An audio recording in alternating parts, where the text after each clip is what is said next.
একজন মুসলিম বিধায়ককে মামলা দিয়ে পুলিশি হেফাজতে থাকা অবস্থায় উগ্র সাম্প্রদায়িক হিন্দুরা গুলি করে হত্যা করেছে।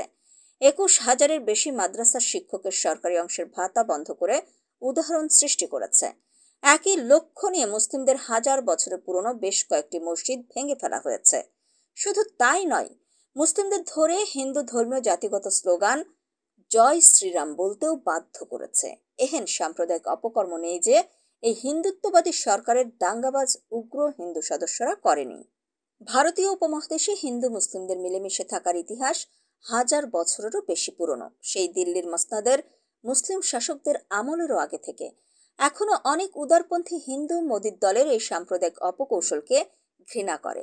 এরপরও হিন্দু মুসলিম ঐক্যকে পাশ কাটিয়ে এক শ্রেণীর উগ্র হিন্দুকে সংগঠিত করে দুরভিসন্ধিমূলক মুসলিম বিরোধী অপতৎপরতা চালিয়ে যাচ্ছে বিজেপি। প্রায় 100 কোটি মানুষের দেশ